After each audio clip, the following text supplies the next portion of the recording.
제19호 태풍 쏠리기 수요일인 내일 밤 제주를 통과한 뒤 목요일 새벽 목포에 상륙할 것으로 기상청이 내다봤습니다. 한반도에 도착할 때까지 강한 중형 태풍의 세력을 그대로 유지할 것으로 보입니다. 전국 곳곳에서 큰 피해가 발생할 가능성이 높아서 철저한 대비가 필요합니다. 이재승 기자와 태풍 소식 자세하게 짚어보겠습니다.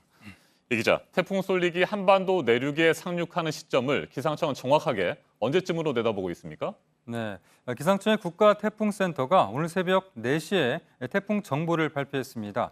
이대로라면 모레 목요일 새벽 4시를 전후해서 전남 목포 부근에 상륙할 것으로 보입니다. 다만 태풍 쏠리기의 이동 속도가 예상치인 시속 20km 정도로 움직인다면이라는 전제가 있어서 이게 바뀐다면 상륙 시기와 장소도 변경될 수 있습니다.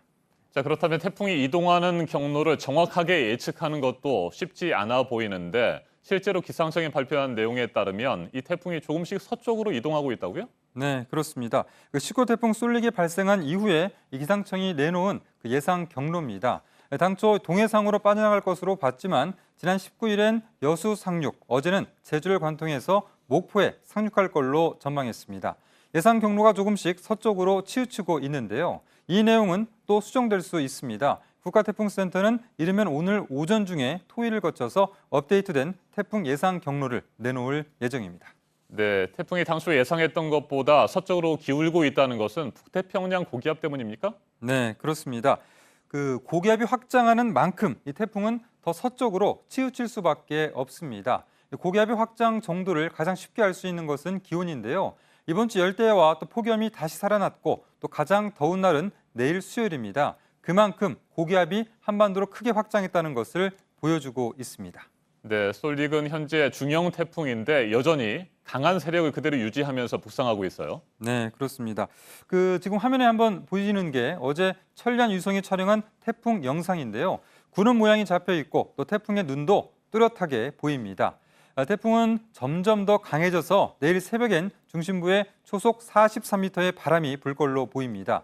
통상 태풍은 한반도 부근까지 올라오면 세력이 약해집니다. 중위도로 넘어오면서 수온이 낮아지거나 육지에 상륙하면 세력이 급격히 약화되는데요. 그런데 쏠릭은 일본을 거치지 않고 또 바로 올라올 걸로 보입니다.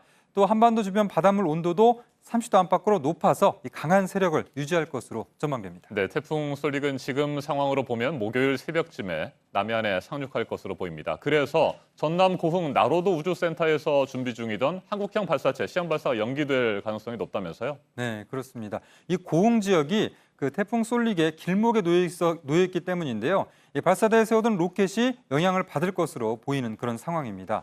초속 40m 안팎의 바람이 불 것으로 보이는 이런 상황에서 발사체를 기립한 채 강풍에 그대로 노출할 이유는 없는 것으로 연구진은 보고 있습니다.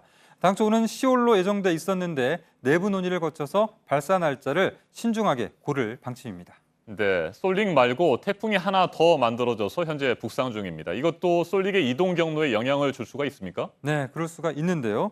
20호 태풍 시마론이 일본 오사카를 향해 올라오고 있습니다. 쏠릭이 지난 16일, 시마론은 이틀 뒤에 발생했습니다. 그런데 이 시마론의 속도가 훨씬 빨라서 쏠릭을 따라잡고 있습니다. 두 태풍의 거리가 가까워지면 서로 간섭 현상이 발생할 가능성이 커지는데요. 일본 학자 이름을 따서 후지와라 효과라고 합니다.